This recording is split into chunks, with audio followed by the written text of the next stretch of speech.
ఒక్కసారి కొమ్మూరి గోల్డ్ కి కాల్ చేయండి. తాకట్లో ఉన్న మీ బంగారాన్ని విడిపించి మార్కెట్ ప్రైస్ కి వాళ్ళు కొనుక్కుని మిగతా డబ్బులు మీకు ఇచ్చేస్తారు. బ్రేకింగ్ న్యూస్ చూస్తున్నాం మనం టీవీ స్క్రీన్ పై. దేశవ్యాప్తంగా నియోజకవర్గాల పునర్విభజన మహామహులపై ఇంపాక్ట్ పడుతుంది. అన్ని రాజకీయ పార్టీలు ఆనందంలో ఉండగా వైసీపీ మాత్రం విషాదంలో ఉంది. ఎందుకంటే పులివెందుల మహిళా రిజర్వేషన్ కాబోతుందా అన్న అనుమానాలు ఇప్పుడు వ్యక్తమవుతున్నాయి. దేశవ్యాప్తంగా 33% మహిళా రిజర్వేషన్లు అమలు కానున్నాయి. విజయమ్మ స్వతంత్ర అభ్యర్థిగా పోటీ చేస్తారని ప్రచారం జరుగుతున్న వేళ పులివెందుల్లో విజయమ్మ పోటీ చేసినా లేదంటే రిజర్వేషన్స్ మారినా జగన్కి ఇబ్బంది కలుగుతుందనేది కాదనలేని సత్యం.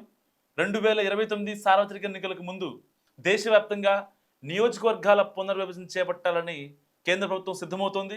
2011 జనాభా లెక్కల ప్రాతిపదికన పార్లమెంట్ అండ్ అసెంబ్లీ సీట్లను సుమారు 50% పెంచే యోచనలో ఉంది కేంద్రం. సో దీనివల్ల లోక్సభ స్థానాలు 543 నుంచి 816కి అండ్ రాష్ట్రాల అసెంబ్లీ స్థానాలు 4123 నుంచి 6185 వరకు పెరిగే అవకాశం ఉంది. సో అలాగే 33% మహిళా రిజర్వేషన్లు అమలు కానున్నాయి. సో ఇలాంటి సిచ్యువేషన్లో ఎట్టి పరిస్థితుల్లో పులివెందుల మహిళా రిజర్వేషన్ అంటూ పెద్ద ఎత్తున ప్రచారం జరుగుతోంది. సో ఇప్పటికే నియోజకవర్గాల పునర్విభజన చట్టం ప్రకారం మహిళలకి 33% రిజర్వేషన్లు కల్పించాలంటూ కేంద్రం చాలా పెద్ద ఎత్తున ప్లాన్ చేస్తుంది. సో ఇలాంటి కాన్సిక్వెన్సెస్లో ఒకవేళ, ఎందుకంటే గతంలో మనం చూసుకున్నాం జగన్మోహన్ రెడ్డి గారు పులివెందుల్లో ఎప్పుడైతే వైఎస్ఆర్ మరణించిన తర్వాత పులివెందుల్లో ఉన్న విజయమ్మను తీసుకెళ్ళి ఆ సీటు జగన్మోహన్ రెడ్డి గారు లాక్కొని ఆవిడ్ని వైజాగ్ పంపించి మరీ ఆవిడ్ని ఓడించేశారు.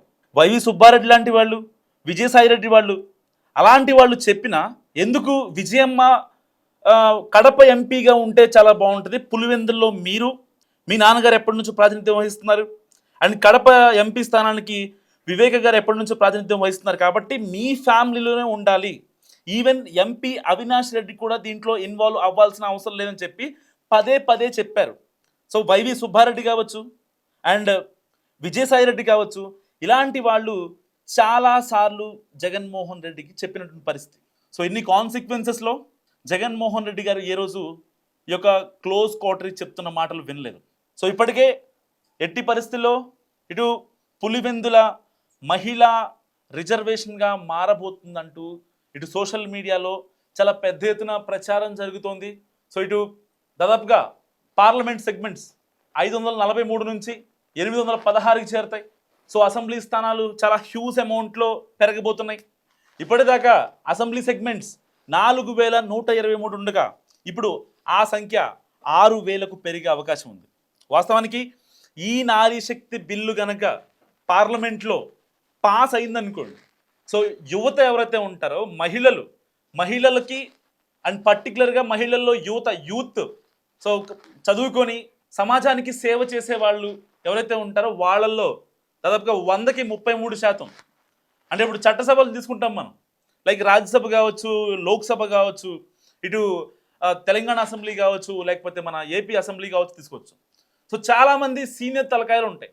సరే, సీనియర్ తలకాయలో జూనియర్ తలకాయలు అనేది అది పార్టీల ఇష్టం. బేసిక్గా జూనియర్లకి ఇవ్వాలా లేకపోతే సీనియర్లకి ఇవ్వాలనేది పార్టీల ఇష్టం. సో ఇప్పుడు కేంద్ర ప్రభుత్వం తీసుకునే ఈ నిర్ణయం ద్వారా దాంట్లో ప్రతి 100 మందికి 33% ఇప్పుడు మహిళలే ఉండనున్నారు. సో ఇలాంటి నేపథ్యంలో ఇప్పుడు వైఎస్ విజయమ్మ పులివెందుల నుంచి రీసెంట్గానే వైఎస్ విజయమ్మ ఒక బహిరంగ లేఖ రాశారు. రాష్ట్ర ప్రజలను ఉద్దేశించి, లోటస్ పాండ్లో ఉన్న ఆవిడ తెలుగు రాష్ట్రాల ప్రజలను ఉద్దేశించి జగన్ అభిమానులు ఎవరైతే ఉంటారో వాళ్ళందరికీ ఒక లేఖ రాశారు. ఆవిడ నా కూతురికి ఆస్తులు దక్కకుండా యాజ్ పర్ ఎంఓయూ అయితే వైఎస్ రాజశేఖర రెడ్డి గారు ఎంఓయూ రాశారో ఆ ఎంఓయూ ప్రకారం ఆస్తుల యొక్క స్ప్లిట్ అనేది జరగాలి అంటూ ఆవిడ చాలా క్రిస్టల్ క్లియర్గా మెన్షన్ చేశారు. ఈవెన్ షర్మిల కూతురికి రావాల్సిన ఆస్తులను కూడా ఇటు సరస్వతి పవర్ ఇండస్ట్రీస్ కావచ్చు, ఇలాంటి వాటి విషయంలో జగన్ ఏమాత్రం వెనక్కి తగ్గట్లేదు. సో ఎట్టి పరిస్థితుల్లో అక్కడ ఆ ఆస్తుల్లో ఇటు కూతురికి కూడా వాటా ఉంటుంది. ఎందుకంటే 1985లో అప్పుడు ముఖ్యమంత్రి అయినటువంటి సీనియర్ ఎన్టీఆర్ ఆయన ఒక ప్రతిపాదన చేశారు. సో ఆస్తిలో కొడుకు ఎంత వాటా ఉంటుందో, హక్కు ఉంటుందో, సేమ్ హక్కు ఇటు ఆడపిల్లలకు కూడా రావాలని ఏపీ అప్పట్లో గెజిట్ ఉమ్మడి ఆంధ్రప్రదేశ్ వేదికగా ఒక గెజిట్ రిలీజ్ అయింది 1985. సో అప్పటి నుంచి అయితే ఆడపిల్లలకి ఈ యొక్క కుటుంబ గొడవల విషయంలో కావచ్చు, కుటుంబ ఆస్తుల సంక్రమించే వ్యవహారంలో కావచ్చు, సుప్రీంకోర్టు ఎలాంటి కీలక వ్యాఖ్యలు చేసినా సరే ఆడపిల్లకు కూడా హక్కు ఉందని చాలాసార్లు చాలా తీర్పులు ఇచ్చింది. సో ఇలాంటి నేపథ్యంలో ఇప్పుడు షర్మిల కోర్టుకు వెళ్తారా లేదా అనేది ఇక్కడ ఒక పాయింట్ బేసిక్గా. ఎందుకంటే డైరెక్ట్గా విజయమ్మే బయటకు వచ్చి మాట్లాడారు కాబట్టి. సో విజయమ్మ డైరెక్ట్గా వచ్చి యాజ్ పర్ ఎంఓయూ జరగాలని చెప్తున్నారు. కానీ జగన్మోహన్ రెడ్డి గారు ఇప్పుడు ఇక్కడ దాన్ని యాక్సెప్ట్ చేసే పరిస్థితిలో ఆయన లేడు. ఇలాంటి కాన్సిక్వెన్స్లో 2029లో ఇప్పుడు ఏపీలో ఎలక్షన్స్ రాబోతున్నాయి. సో 2028లో మార్చ్ ఆర్ మేకి వచ్చే అవకాశం కూడా లేకపోలేదు. Why? Because one nation one election is going on. So జమిలీ ఎన్నిక కనుక జరిగితే అనివార్యం అయితే 2028 మార్చ్ మేలో ఇటు ఏపీ కావచ్చు, తెలంగాణ కావచ్చు, అన్ని రాష్ట్రాలకి ఒకేసారి పార్లమెంట్ ఎన్నికలు జరుగుతాయి. సో ప్యారల్గా అసెంబ్లీ ఎలక్షన్స్ కూడా జరుగుతాయి. అసెంబ్లీ ఎలక్షన్స్ ఎప్పుడైనా పెట్టుకోవచ్చు. సో ఇటు పార్లమెంట్ ఎలక్షన్స్ మాత్రం ఒకే ఎన్నిక జరుగుతుంది. సో ఇలాంటి కాన్సిక్వెన్సెస్లో ఇప్పుడు పులివెందుల ముఖచిత్రం మారబోతుంది. పునర్విభజన పేరిట పులివెందుల ముఖచిత్రం నిజంగా అన్ని రాజకీయ పార్టీలు అంటే మహిళలకు అవకాశం పెరుగుతుంది, మహిళల్ని గౌరవించాలి.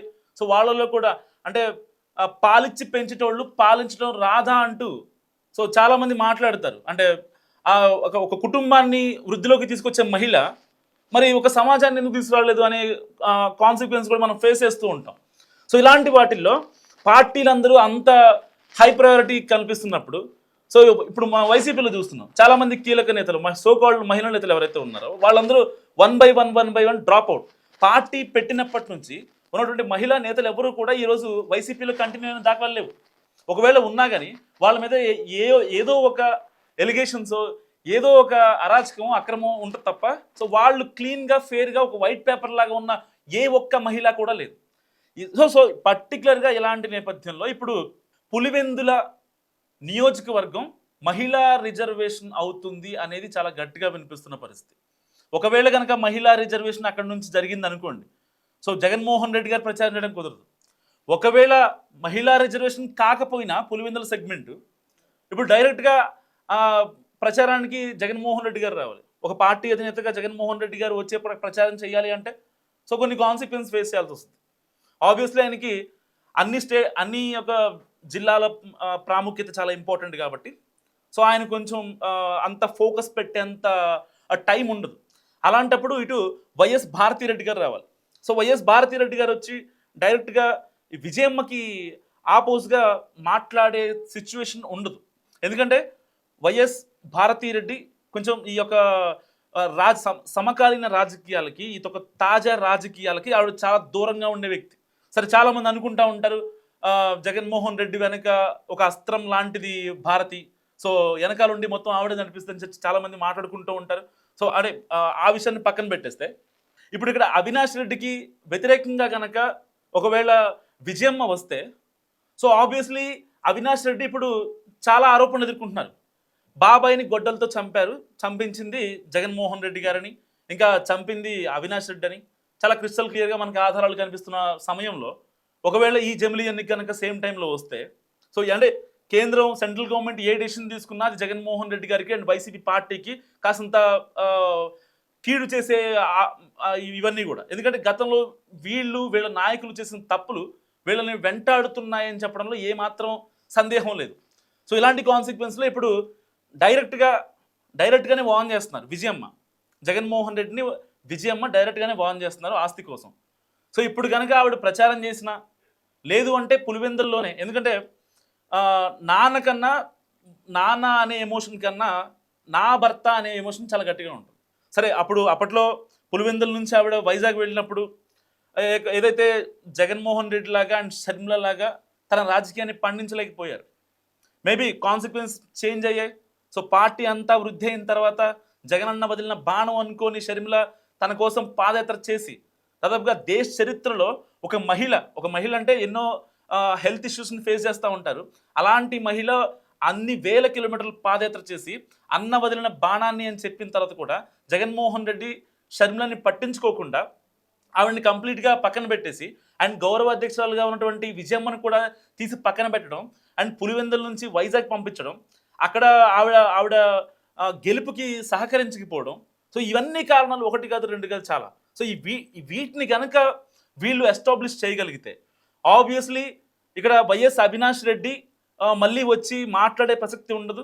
సో ఇటు ఒకవేళ మళ్ళీ 2028లో కానీ 29లో కానీ జమిలీ ఎన్నికలు జరిగిన, నార్మల్ ఎలక్షన్స్ జరిగినా, ఒకవేళ కడప ఎంపీ స్థానం మళ్ళీ ఎంపీ అవినాష్ రెడ్డికే ఇచ్చిన, అంటే కేవలం కడప నుంచి ఎంపీ అవినాష్ రెడ్డికే సీటు ఇవ్వాలి అనే తాపత్రయంలో వీళ్ళు ఎంత చెప్పినా సోకాల్డ్ కోటరీ మనుషులు ఎవరైతే ఉంటారో సోకాల్డ్ రెడ్డిస్, వాళ్ళు చెప్పిన మాటలు వినలేదు కాబట్టే ఆయన వివేకాన్ని అనంత లోకాలకు పంపించేశారు, గొడ్డలి పోటు అని చెప్పి ఇప్పటికీ మనం మాట్లాడుకుంటూ ఉంటాం. సరే ఆ కేసు సిబిఐ దర్యాప్తులో ఉంది, సో దాని గురించి మాట్లాడుకోవడం మనం కరెక్ట్ కాదు. సో ఇలాంటి నేపథ్యంలో అంటే ఆరోపణల గురించే మాట్లాడుకుంటున్నారు.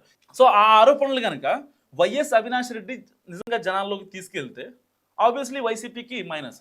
సో ఇదంతా జగన్కి తెలియదు కాదు.